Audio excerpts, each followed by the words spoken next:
आज का ये दौर 21वीं सदी का दौर है और इस दौर में चाहे वो गांव हो या शहर हो, हर जगह मोबाइल पहुंच चुका है। अब चाहे मनुष्य चांद की बात करे या फिर पलक झपकते ही किसी भी चीज़ को हासिल करने की बात करे, लेकिन अभी भी बहुत सारी ऐसी जगह देखी जा सकती हैं जहां पर कुछ बिगड़ता है तब लोग तंत्र मंत्र और ताबीज़ का सहारा लेना शुरू कर देते हैं।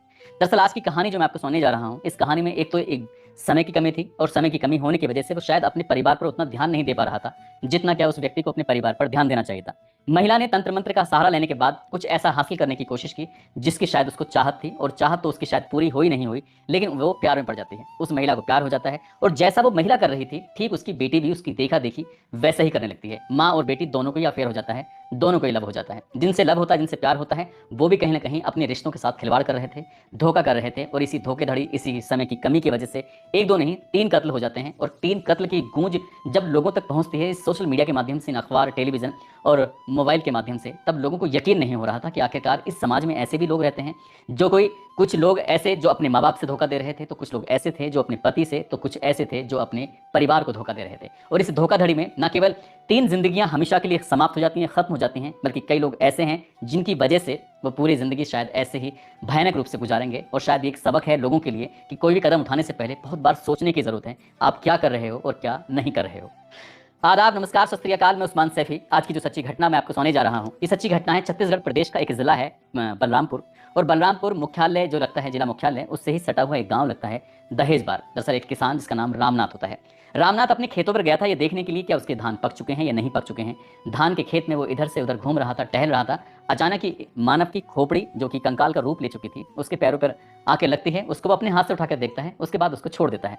लेकिन कुछ दूर और आगे बढ़ता है रामनाथ, जैसे देखता है तो उसे एक और खोपड़ी दिखाई देती है। उसके बाद फिर उसकी जिज्ञासा बढ़ जाती है, क्योंकि उसे पहली खोपड़ी दिखाई दी, फिर दूसरी दिखाई दी, तो उसने देखने की कोशिश की तो पास में एक और खोपड़ी दिखाई देती है। यानी कि तीन मानवों के तीन खोपड़ियां जब उसे दिखाई देती हैं तो उसकी इच्छा और जगने लगती है। उसने फिर बाकी हिस्सों को भी ढूंढना शुरू किया, और जैसे जैसे उसकी इच्छाएं बढ़ रही थी वैसे वैसे उसे डर भी बढ़ रहा था।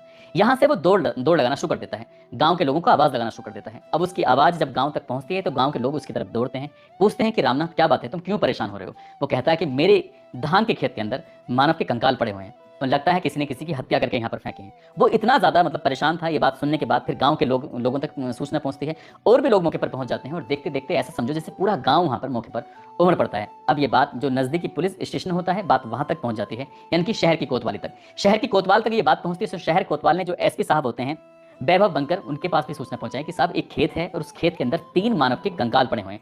एक साथ तीन लोगों की हत्या होना ये बहुत बड़ी बात हो जाती है। जैसे ही आईपीएस ऑफिसर वैभव बनकर को एसपी साहब को पता चलता है, वो भारी पुलिस बल के साथ मौके पर पहुंचते हैं।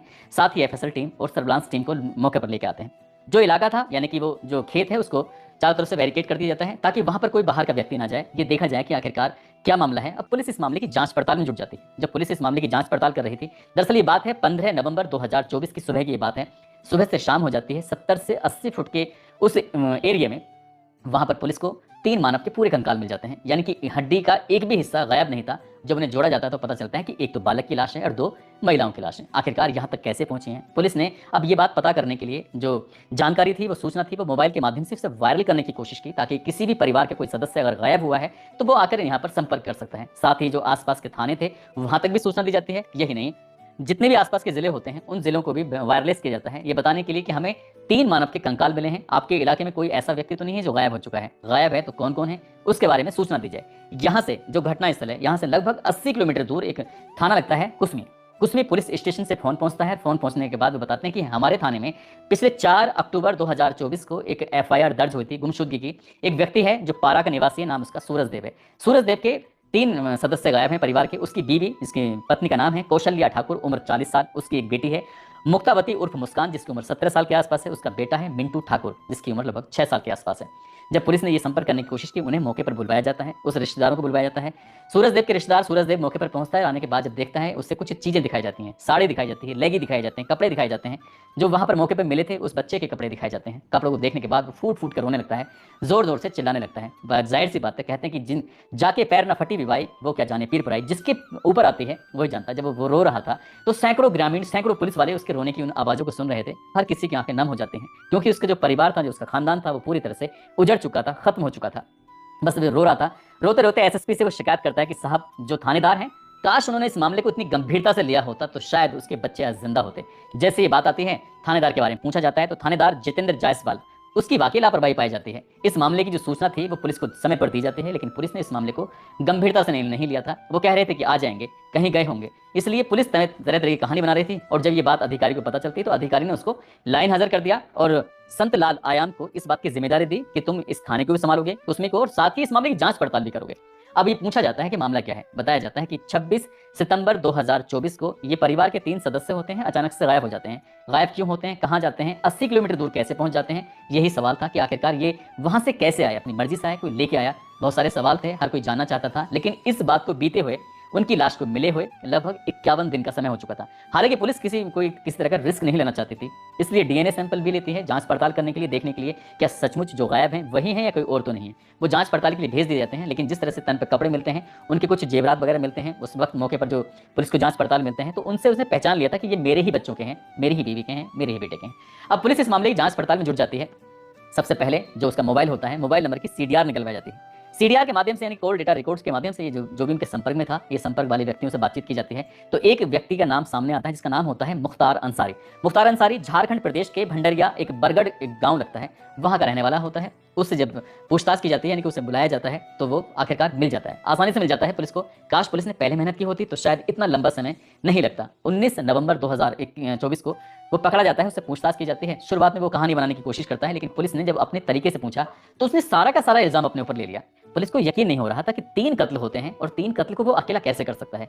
इसलिए कोई ना कोई झोल है। तो उससे पूछा जाता है कि तुम कौशल्या के संपर्क में कैसे आए थे। कौशल्या ठाकुर के संपर्क में आने की जब बात आती है, वो कहता है कि साहब वो तो तंत्र मंत्र का काम करता है, इसलिए कौशल्या ठाकुर उसके संपर्क में आती है, उससे वो कुछ तंत्र मंत्र करवाना चाहती है। वो उसके लिए कुछ मदद कर देता है, और उसकी जब मदद की वजह से ये दोनों एक दूसरे के दोस्त बन जाते हैं। दोस्ती प्यार में बदल जाती है, और प्यार कब आगे परवान चढ़ जाता है उनको पता ही नहीं चलता। वो गहरी दोस्ती कुछ ज्यादा ही हो जाती है। अब वो मुख्तार अंसारी का इस कौशल्या ठाकुर के घर में जब मन करता था तब आ जाया करता था। शायद उसका पति भी शायद इस बात को जानता था, लेकिन वो विरोध नहीं कर पा रहा था। आना जाना चलता रहता है। अब ये मुख्तार अंसारी का छोटा भाई आरिफ अंसारी होता है, जो कि आसपास में ही ठेकेदारी काम करता है, अच्छे खासे पैसे कमा रहा था। भैया की देखा देख वो भी आना शुरू कर देता है। इस घर में जब दस्तक देता है, कौशल्या ठाकुर का मेल मिलाप तो हो जाता है तंत्र मंत्र करने वाले मुख्तार अंसारी से, और जो बेटी होती है जिसकी उम्र 17 साल के आसपास होती है, मुस्कान का मेल मिलाप हो जाता है उसके छोटे भाई आरिफ अंसारी से। आरिफ अंसारी पैसे कमाता था, जो भी पैसे कमाता था वो सारे के सारे पैसे उस 17 साल की लड़की पर ही खर्च कर रहा था। 17 साल की लड़की भी खुश थी। दोनों के आपस में ऐसे संबंध बन जाते हैं जैसे क्या पति पत्नी की तरह रहना शुरू कर देते हैं। माँ शायद इस बात को जानती थी या नहीं जानती थी, ये इस बात का तो पता नहीं, लेकिन वक्त बढ़िया गुजर रहा था। अब बढ़िया तो वक्त गुजर रहा था, लेकिन आरिफ अंसारी जितने भी पैसे कमाता था वो सारे के सारे पैसे लड़की पे खर्च कर रहा है। उधर जो उसके बूढ़े माँ बाप हैं वो बीमार रहते हैं, और उनके ना इलाज हो रहा है ढंग से, ना उनके पास तक पैसे पहुंच रहे हैं। इस बात पर घर में कलेश भी रहना शुरू हो जाता है। बड़ा भाई छोटे भाई को समझाने की कोशिश कर रहा था कि तुम सारे के सारे पैसे इधर खर्च कर रहे हो, माँ बाप पर भी ध्यान दे लो, लेकिन जो छोटा भाई है इस बात को लेकर बड़े भाई से नाराज होने लगता है। कुल मिला के इनके घर में भी कलेश शुरू हो जाता है। उधर तो कलेश शायद था ही कि जो लड़की है और माँ है उन दोनों को अफेयर हो जाता है, लब में पड़ जाती हैं, और लब के चक्कर में आने के बाद एक दिन ऐसी तारीख आती है 26 सितंबर 2024 को मुख्तार अंसारी इस कुसमी पारा में पहुंचता है। वहां जाने के बाद जो महिला कौशल्या ठाकुर होती है उससे कहता है कि अगर तुम्हें कोई एतराज ना हो तो बेतला चलते हैं नेशनल पार्क में, नेशनल पार्क देखेंगे, पास में गढ़वा है वहां भी चलेंगे, वहां घुमा के आएंगे तुम्हें।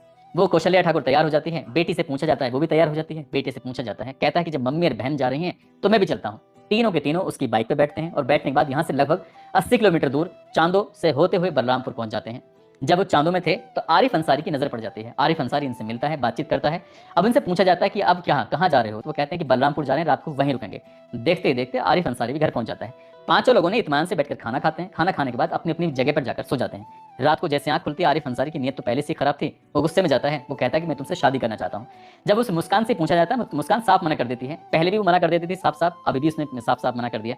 इस बात पर आरिफ अंसारी को गुस्सा आता है, वो उसके पेट में 1-2 चाकू मार देता है। जैसे चाकू मारता है लड़की की आंख खुल जाती है, और उसके बाद आंख नहीं, वो जागी तो थी लेकिन वो चीखने लगती है, चिल्लाने लगती है। जैसी उसकी चीख निकलती है, वो चिल्लाती है, माँ की आंख खुल जाती है। माँ अपनी बेटी को बचाने के लिए मौके पर दौड़ती है, तो साथ में मुख्तार अंसारी भी जाग जाता है। उसने मौका देखा, और मौका देखने के बाद उसे पता चल गया कि ये लड़की शायद किसी कीमत पर बचेगी नहीं। वहीं पास में एक कुल्हाड़ी पड़ी हुई थी, कुल्हाड़ी उठाता है, बहुत तेजी के साथ कौशल्या ठाकुर के सर में मार देता है। कौशल्या ठाकुर जमीन पर गिर जाती है। उधर माँ भी तड़प रही है, उधर बेटी भी तड़प रही है। दोनों तड़प रहे थे। उनको खींच कर जब उस कमरे से बाहर निकालने की कोशिश कर रहे थे तो बेटा भी जाग जाता है। जब बेटा जागता है, वो अपनी माँ को आवाज लगाते लगाते जब आगे बढ़ रहा था, दीदी को आवाज लगाते लगाते आवाज आगे बढ़ रहा था, तभी मुख्तार अंसारी उसके सर में भी एक कुल्हाड़ी मार देता है। तीनों के सर में कुल्हाड़ी मार देते हैं, फिर उनकी इत्मीनान से हत्या कर देते हैं। हत्या करने के बाद उनके जो शव होते हैं, लाशें होती हैं, उनको कब्जे में लेने के बाद उनको नज़दीकी जो गांव लगता है दहेज बार, वहाँ का जंगल होता है। बताया जाता है कि वहाँ पर एक ईंट भट्टा भी हुआ करता था, लेकिन फिलहाल की स्थिति में वो ईंट भट्टा बंद था। उस भट्टे के पास में धान का खेत होता है। उस वक्त धान छोटे थे, वहाँ पर वो फेंक देता है। वो लाशों को फेंकने के बाद सीधा घर आते हैं। घर के आने के बाद साफ सफाई करते हैं। वहाँ से पूरी स्थिति को ठीक करने के बाद जो लड़का होता है अंसारी, जिसका नाम मुख्तार अंसारी होता है, वो तो अपने गांव की तरफ भाग जाता है। और साथ ही जो दूसरा होता है उसका भाई, जिसका नाम आरिफ अंसारी होता है, वो महाराष्ट्र की तरफ भाग जाता है। और उन्हें लग रहा था कि शायद अब कभी पकड़े नहीं जाएंगे, इस घटनाक्रम का कभी खुलासा नहीं होगा। लेकिन 51 दिन के बाद जहां पर उन्होंने लाश फेंकी थी, वहां के खेत के मालिक रामनाथ को ये लाशें मिल जाती हैं कंकाल के रूप में। और बात पुलिस तक पहुंचती है। पुलिस सीडीआर के माध्यम से इन दोनों भाइयों तक पहुंचती है। इन दोनों भाइयों को गिरफ्तार किया जाता है और गिरफ्तार करने के बाद इनको जेल भेज दिया जाता है। जब पुलिस ने इस घटनाक्रम का खुलासा किया था तो लोगों को यकीन नहीं हो रहा था कि माँ आखिरकार ऐसा कदम कैसे उठा सकती है, क्यों वो अपने पति को धोखा दे सकती है। साथ ही बेटी क्यों अपनी माँ, अपने बाप, अपने भाई को धोखा दे रही थी, क्यों वो जरा से पैसे के लालच में आने के बाद उस लड़के के साथ अफेयर में पड़ जाती है। उधर जो आरिफ अंसारी होता है, पैसे जरूर कमा रहा था, उसके बूढ़े माँ बाप बीमारी से जूझ रहे थे, उनके वो एक एक पैसे से जूझ रहे थे, इलाज से जूझ रहे थे, खाने पीने से जूझ रहे थे। वो सारा का सारा पैसा वहां खर्च कर रहा है। रिश्तों के ऐसे मकर जाल में एक ऐसे नए रिश्तों को जन्म दे रहे थे जिनको ना समाज इजाज़त देता है, ना कोई भी इजाज़त देता है, ना कभी मन इजाज़त देता है। और वो इस तरह के रिश्ते में बनने के बाद वो ना केवल एक बल्कि दो बल्कि 3 कत्ल कर देते हैं। और इन 3 कत्ल का खुलासा होने के बाद लोगों को भी सोचने पर मजबूर होना पड़ता है। वो भी रिश्तों पर कहीं ना कहीं ऐसा लग रहा था कि ऐसे रिश्तों पर कैसे विश्वास करें। अगर पति हो, मेहनत मजदूरी कर रहा हो, उसके पास इतना समय ना हो, तो उस महिला की आखिरकार ऐसा कदम उठाने की क्या जरूरत पड़ रही थी। दोस्तों, इस पूरी घटनाक्रम को सुनाने का उद्देश्य किसी को परेशान करना नहीं है, किसी का दिल दुखाना नहीं है, बल्कि आपको जागरूक करना है, आपको सचेत करना है और बताना है कि झूठ की बुनियाद पर रखे गए रिश्ते कभी कामयाब नहीं होते। जैसे कि इस प्रेम कहानी में होता है, यहाँ सिर्फ अपनी अपनी ज़रूरतें पूरी की जा रही थी। वो महिला भी अपनी ज़रूरत पूरी कर रही थी, जो तांत्रिक था वो भी अपनी ज़रूरतें पूरी कर रहा था, वो लड़की भी अपनी ज़रूरत पूरी कर रही थी, और जो उसका प्रेमी था वो भी अपनी ज़रूरत पूरी कर रहा था। अब बाकी की ज़िंदगी जो बच्चे हैं उनकी सलाखों के पीछे गुजरेगी, और जो मर चुके हैं वो कभी शायद लौट कर वापस आएंगे नहीं। जाते